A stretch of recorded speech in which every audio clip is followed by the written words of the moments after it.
Okay, so another problem. Video support, nandito na tayo sa relating pa rin. Anyway, tingnan natin saan to magtatapos. A wheel of diameter 40 cm starts from rest. So may diameter tayo na 40. Nagsimula sa patikim-tikim ay hindi sa walang radial velocity and rotates with a constant angular acceleration. So constant na naman yung acceleration at 3 rad per second squared. At the instant the wheel has computed its second revolution, compute the radial acceleration of a point on the rim in two ways. Anyway, hindi naman ako magtatanong ng in two ways. Isang way lang, basta na makuha nyo lang. Using the relationship ito at saka B from the relationship ito. Dalawa. So, dito muna daw. So, A rad is the omega squared R. Ito na. Katol. Nagkakamot ka pa, sir. Ikaw naman, sir. So, ito daw na relationship. A rad. Ano yung A rad? Yung tangential acceleration mo.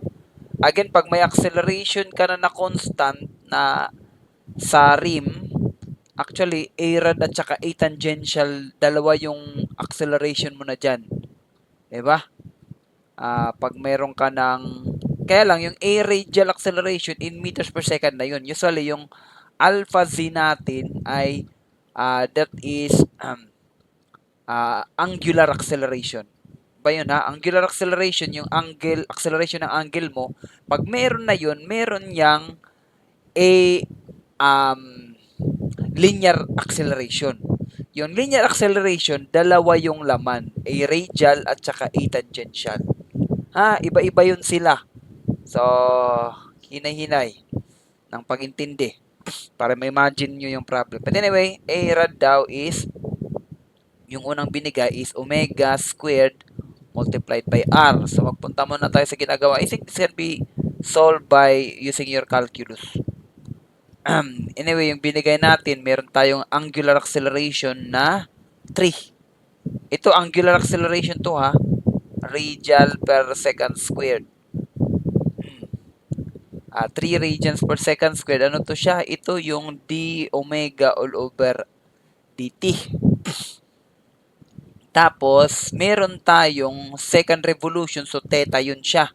So, I think magkukombine tayo ng dt which is equal to your omega. So, substitute ako sa dt. So, tanggal na muna natin yung unit. So, 3 dt is dw. So, isubstitute ko yung dt dito. dt dito is equal to d theta all over w. Okay, so substitute ko dito 3 d theta all over w is equal to w or omega.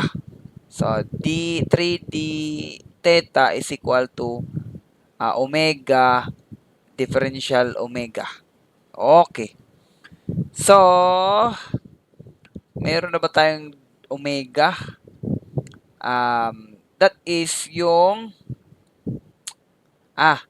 anyway, yun yung ibabalagay natin dito. So, kung mag-integrate tayo, sabi sa problem, nung mag-revolve daw siya ng 2 revolution. 2 revolution in terms of theta, that is, kung naka-radian tayo, that is equal to 2 times 2 pi. Okay? So, meaning that is 4 pi. 4 pi sa theta. Meaning, mag-integrate tayo dito ng from 0 to 4 pi. D theta is equal to integral of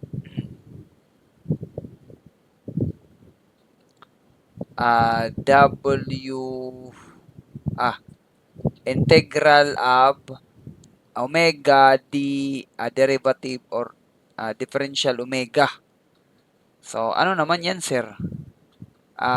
Ano yung binigay niya? Wala ako.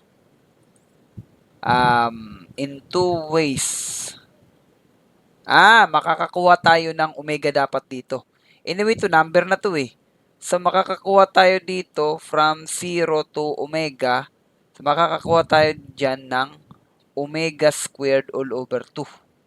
Diba? Ito, omega squared. Magsasubstitute ka lang man ng omega at saka 0. So, total, lalabas dito na W squared is equal to 6. Pupunta to dito. 6 times 0 to 4 pi 4 pi d theta. Okay? Ito na yung W squared, which is W squared 2. So, pwede na ako kaagad mag A-rad. A-rad is equal to 6 multiplied by from 0 to 4 pi d theta. Tapos, mag-multiply ako dito ng R, which is 40 meter ko na. So, 0.4 all over 2 unit is meter. So, yung mangyayari dyan, bali, cancel ako dito. So, magiging 3 times 0.4 tapos 0 to 4 pi d theta. So, 3 times 0.4 times integral of 1 lang dx, that is from 0 to 4 pi. And the answer would be 15.1. That would be a 15.1 radian, meter na to siya. Meters per second squared. Sir, bakit nag-meters per second squared? Dito yan sa 40. Then, saan yan? Kasi yung lalabas dito is radian.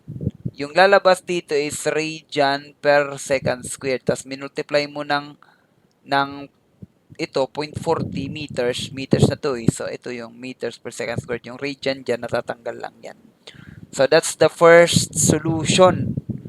Letter B daw is, ano yung sinabi niya? Computin mo raw in terms of V squared over R. Relationship A rad V squared R. I think wala man iba to. Kasi doon sa formula, meron kasi doong formula, yun lang yung gamitin ko, na yung V mo is omega times R.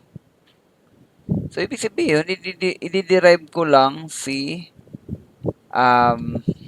V.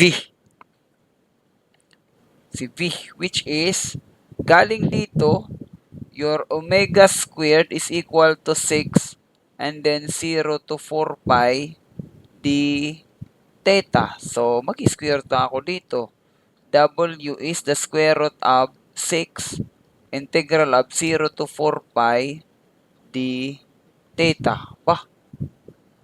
Ngayon lang ako nakakita ng ini-square root na integral. Pero anyway, so substitute ko yan siya dito banda. Diba? So therefore, B is equal to R square root of 6 times 0 to 4 pi d theta. Okay. Tapos, gamitin ko na siya. Kasi gumamit ka raw ng A rad is equal to V squared all over R. Substitute ko na siya. Pareho rin naman. Ewan ko ano bang But anyway, yun yung solution ko. Parang daya, no? But anyway, ito yung solution ko. Ba't naman ako mahiya? So, merong R squared sa taas.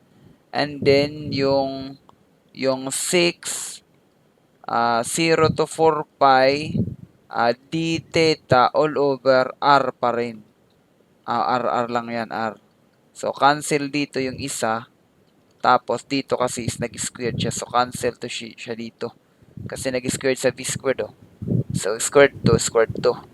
So, yung lalabas is R times 6 times from 0 to 4 pi d theta. Pareho pa rin.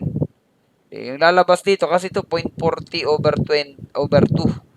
So, ganun pa rin.